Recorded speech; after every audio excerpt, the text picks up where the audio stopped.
talk is Professor Nikitas Dimopoulos from the University of Victoria.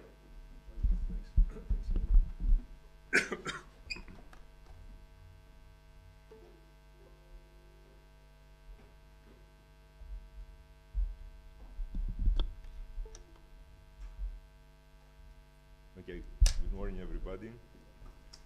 Thanks, Gail, for inviting me. This is a very nice venue and very sentimental venue. Before I start, I would like to basically talk a bit about our friend, Stamatis. I want to talk about Stamatis and his loves, and of course that's his primary love, his family, and there are some other loves Stamatis had. I know Stamatis, I think, the longest from everybody here, almost 40 years. We met way back when we were very young, and we are basically seeking, and we continue to seek. Unfortunately, some of us cannot. Hopefully, the seeking will continue by the students of ours and his. My friend, please rest in peace. May the earth of SAMOS be light on you. Okay, so I want to talk on some different type of computing. We talk about, we've heard the previous speakers about traditional computing, but we want to talk about computing of a different type, neural computation. Neural computation has many aspects. It can be seen essentially as another model of computing, and with primary applications in learning, deep learning. Another aspect that I'm interested in is trying to really understand what's going on between our ears, try to actually pose questions and figure out what nature has come up with solutions. So I want to go very quickly, and I have many slides. Hopefully I'll skip some of them. I'm going to go through some of the physiology and anatomy of the human brain, and then try to pose questions and try to see what computations we need to try to perform virtual experiments and try to understand what is going on between our ears. So this is basically where we are, okay? Billions of years of evolution has come up with what we have on the left side, 86 billion neurons, 100 trillion synapses, and the whole thing operates in about 15 watts. And on the right side, that's the current technology, the IBM Power 9, 24 cores, 8 billion transistors. Transistors and neurons are not exactly the same, but gives them some order of magnitude. 14 nanometers, much finer details, 2 dimensions, the brain is 3 dimensions, 150 watts or more, okay? So we have a lot of ways to go to try to basically approximate what is happening in the brain. So some questions that we have, why we have structures and why these structures are identical throughout the animal kingdom. We find exactly the same structures in monkeys, in pigeons, in cats, and human beings. Is there any significance? Okay? And indeed, as we're going to see, there is significance. Okay, some of these structures are very stable. Some of these provide rhythmicity, and we need rhythmicity to regulate our processes, memories, behavior, diurnal behavior, etc., etc. Now, quite of us are getting quite old. We're losing brain tissue. There are diseases where brain tissue basically has been lost. What happens? okay, can we basically emulate computationally these processes? Can we figure out anything that happens? How can we model and compute? What actually do we need on the technology side to start understanding what is going on?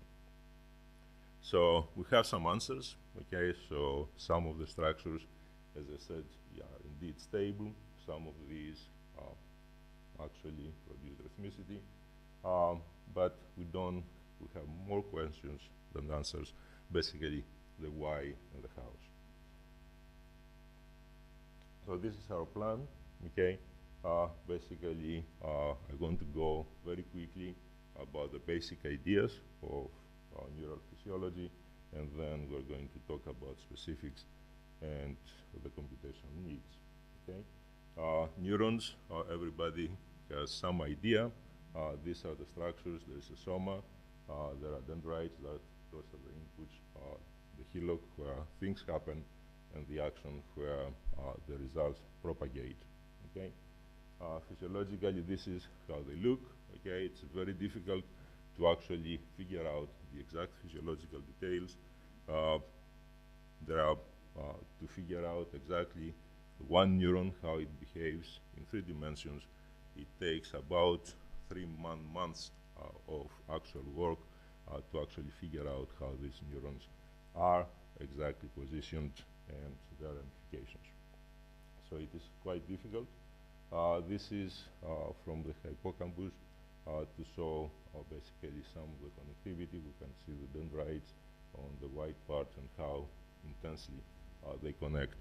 So what I want to see here is that we have very rich structure that basically provides connectivity. And I'm going to please remember this because we're going to make some comments later on. Computational models, so what happens with it? It's one of the neurons, the classical Hodgkin-Huxley neuron. These are the computations, and then simplified integrated fire type models, which are much simpler. I'm not going to go into details. I just want to go through this table, this picture basically to show you the magnitude, the difference of the computation needs. So what we have basically the models, the more accurate ones in here, okay, so Hodgkin-Huxley, and then the simplified ones at this point, and the magnitude of the computation difference can be seen on the x-axis. It's basically 3 orders of magnitude more computation in Hodgkin-Huxley. So a lot of activity has happened trying to figure out models that are simplified so we can actually compute much easier. But we have to question that a bit later. So one very, I believe everybody has heard that, is the sigmoidal function. Okay, so this is how it's been computed, and I brought it here because, okay, our friend Stamatis had done some work on it very early, essentially how we can make that computation very efficient. But now, what is that sigmoidal function? How is it related to actual physiology? This is what happens here. If you take the various models and try to figure out how frequently the spikes appear on the axon versus what is the input, how hard we drive them, this is what it looks like, okay? So we can see essentially something that goes down like this. And you can idealize it. So this is what you have. You have essentially thresholds, and you have refractory periods. That means you cannot produce a spike until a certain period has elapsed. And then if you inverse it, you get the famous sigmoidal function at the bottom, okay? And then you have the computations. However, there is a difference. So this is Hodgkin-Huxley model, and this is one of the simpler ones. And you can see that although both functions seem similar, there are differences between them. And please remember that we'll come back to it. So which model are we going to use? Are we going to use the more expensive one or the simpler one? Okay, most of the research that has happened up to now is using towards the simpler computational model because it's more efficient and we can do our work much faster and of course can get some results. Okay, so now we talked about the neuron. We're going to go up to the system level, to the network level. And as I said, nature is not haphazard, okay? It has structure, okay? So this is basically an idealized view of the brain, and I'm going to focus on two structures. One is the cerebellum here, and the other is the hippocampus, okay? So why? Well, this is hippocampus. I'm going to go very quickly. These are the two structures. Again, both of them are idealized. They came from anatomical studies done back in the beginning of the century, the last century, by Ramon y Cajal. And what is interesting is that these structures comprise of certain types of neurons. Some of them are excitatory, okay, so they try to actually propagate the action. Others are inhibitory, try to suppress the activity. And if you abstract them, this is what happens at the bottom. So this is the structure of the cerebellum. This is the structure of the hippocampus on the right. We can see the classes of excitatory neurons in here, the excitatory neuron in here, and we have inhibitory neurons at this point and in here. Okay. So what is the significance of these structures? Well, in the cerebellum, we see that we have essentially no positive feedback, okay? And actually, you can prove it analytically. I have done that, that this is asymptotically stable. That means if you kick it, it will react, and at the end, it will go back to the initial state. And this is very significant because cerebellum actually is being used to control movement, okay? So if it is not stable, we will not be able to move rationally. The other structure here of the hippocampus, well, we can see that we have some positive feedback. So classes, basically the pyramidal cell, the black, the large excitatory cell, self-excites, okay?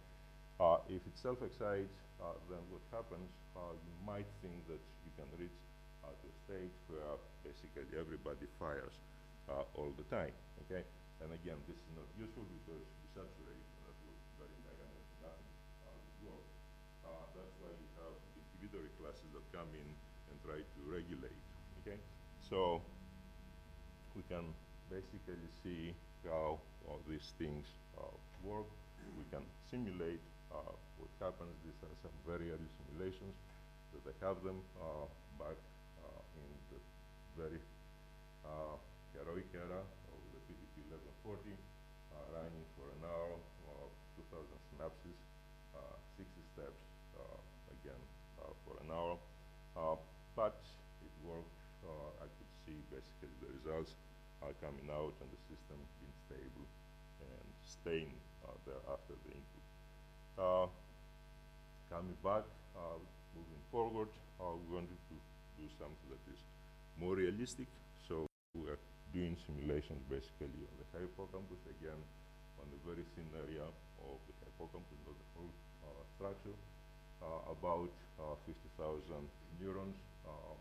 And the interesting thing that you want to check here is the number of synapses that you're using, and we're emulating essentially the complete structure of the hippocampus.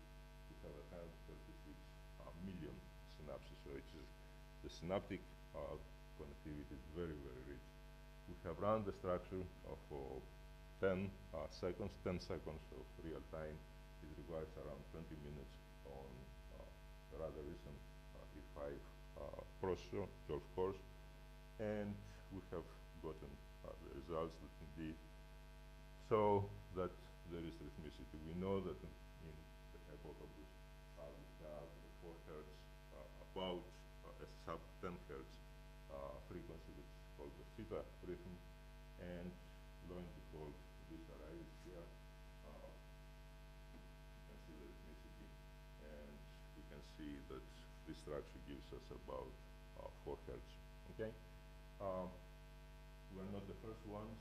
Other people have done that, but what we think is that we have actually gotten exactly the rhythmicity that we want from that structure in the range of the theta rhythm. Now, what is interesting is to see how this structure reacts when we start basically shooting neurons down. Okay, when we start having lesions. Okay, so well, that's basically video. I'm not going to bore you with it.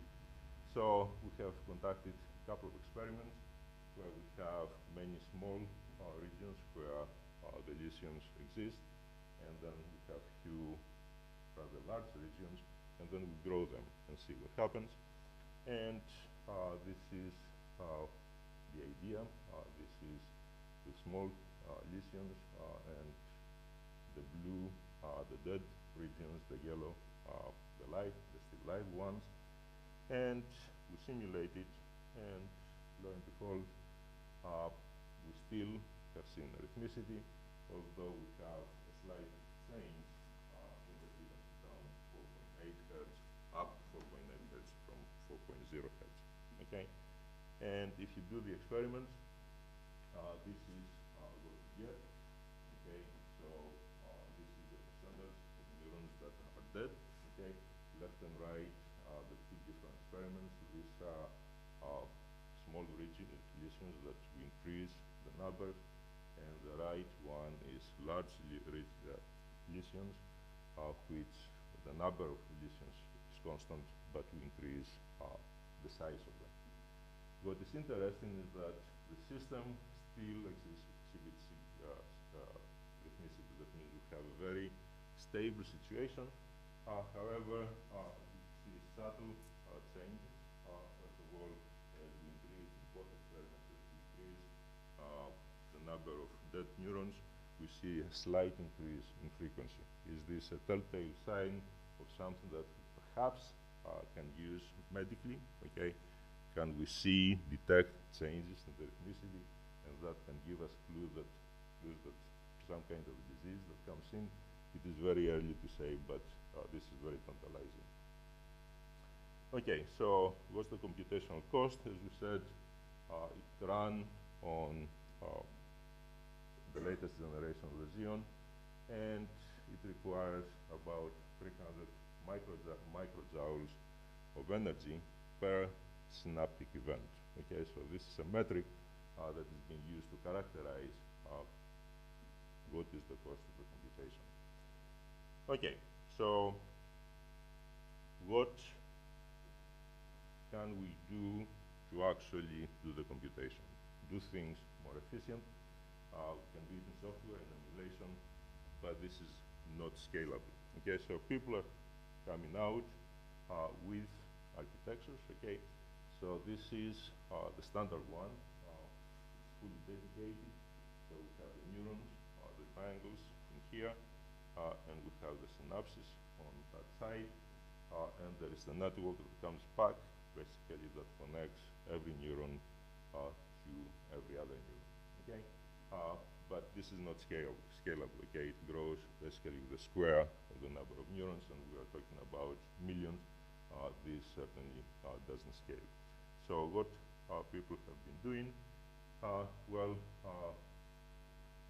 Essentially, we are replacing the old-to-old connectivity with a dedicated transmission and reception, where you receive all the events, you serialize, and you have a dedicated network or a bus that sends them.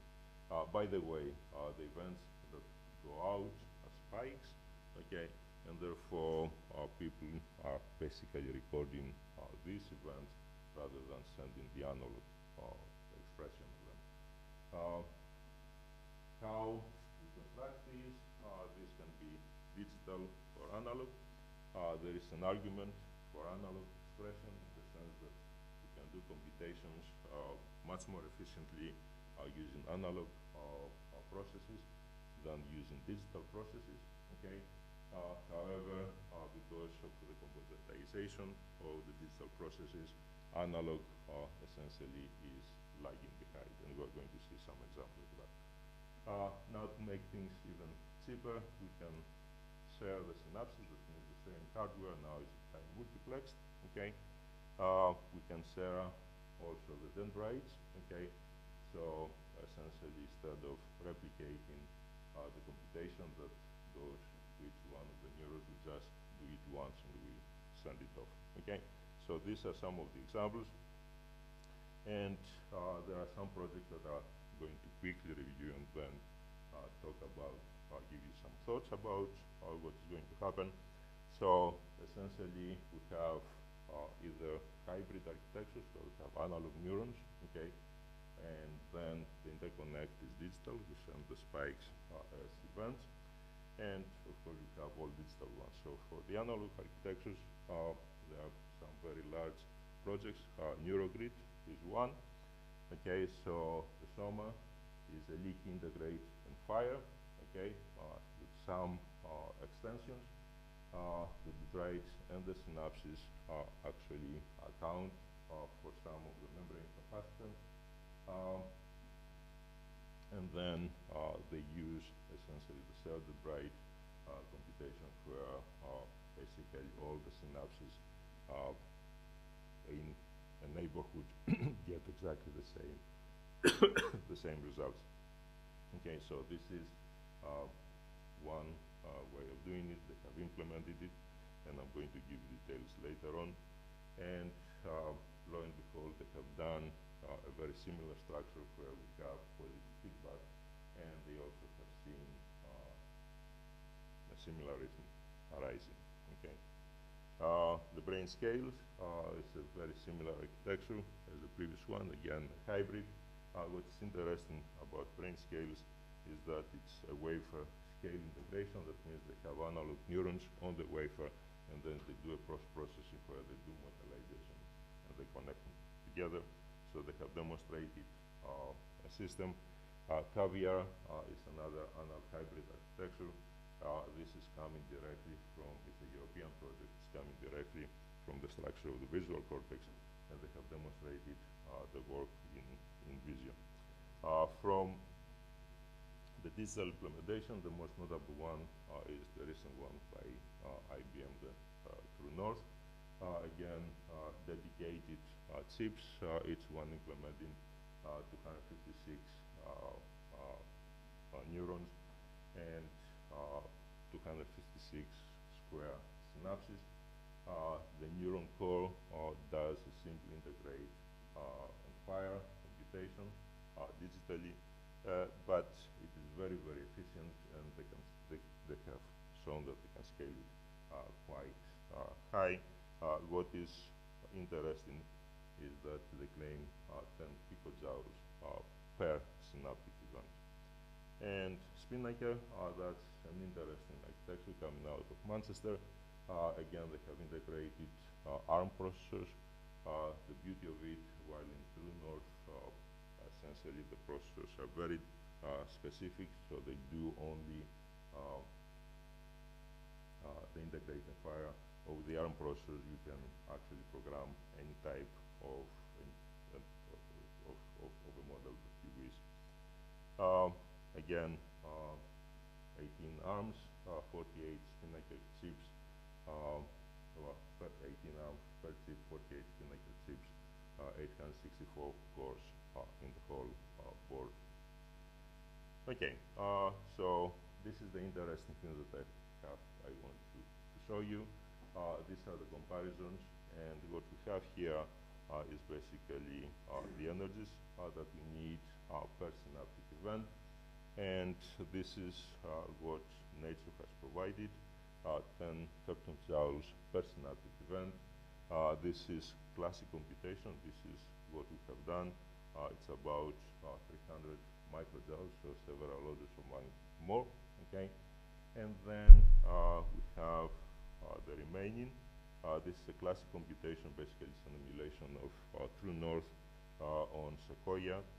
It's about 1 microjoule. We're at 300 microjoules here. And the difference is that we're using Hodgson and Huxley, and they're using the very simple integrated fire. Why do we prefer Hodgson and Huxley? Well, we have done it with the very simple models. Our hippocampus structure was providing rhythmicity, but nowhere near the actual theta rhythm. Once you put the Hodgson-Huxley model, then the rhythm came down to the actual theta levels. And then the remaining, basically, they vary between 1 microjoule down to several picojoules in here. The other part that is interesting is the number of connections that we have, okay, and the number of neurons. So there are any variation between several thousands and several neurons, millions of neurons, and the number of connections, the synapses.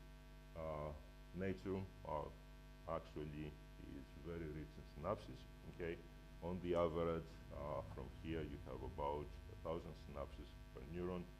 For dedicated structures, you may have more.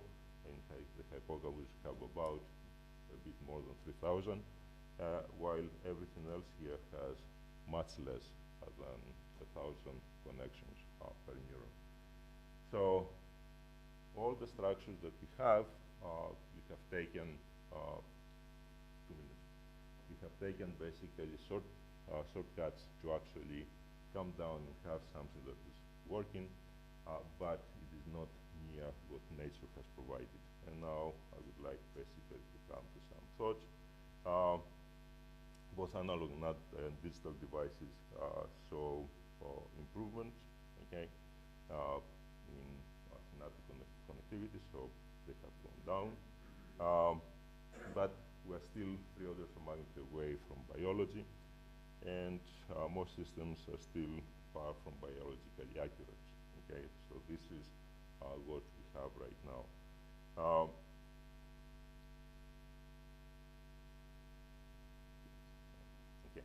Applications, well, that's the big question. What do we need them for?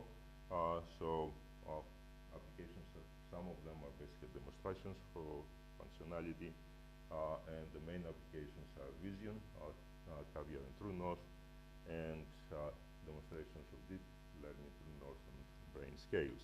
And now the question is, which ones do we prefer, the analog or the digital?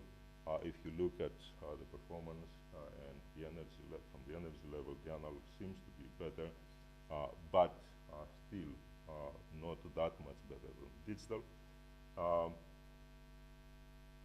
And for the near future, do we need to go that deep? We need to go to 86 billion neurons, okay?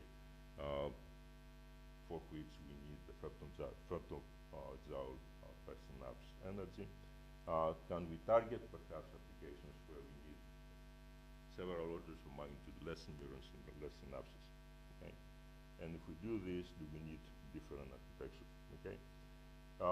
What about detailed system simulations? Again, if we go to full brain simulation, probably it's not achievable right now, but can we target some parts of the brain and gradually learn how they work? And what do we need to actually do this? First of all, we need accurate data, accurate models of the neurons, and how do we actually incorporate everything that we have seen. The address event recording, that means setting events rather than the actual spikes down the action, seems to be working, but we're still missing time, okay? We cannot count very easily about delays, and how can we actually do architectures? Perhaps can we incorporate reconfigurability and approximate computing to make our digital still architecture much more efficient. And thanks, Gail. I'm sorry I'm out of time.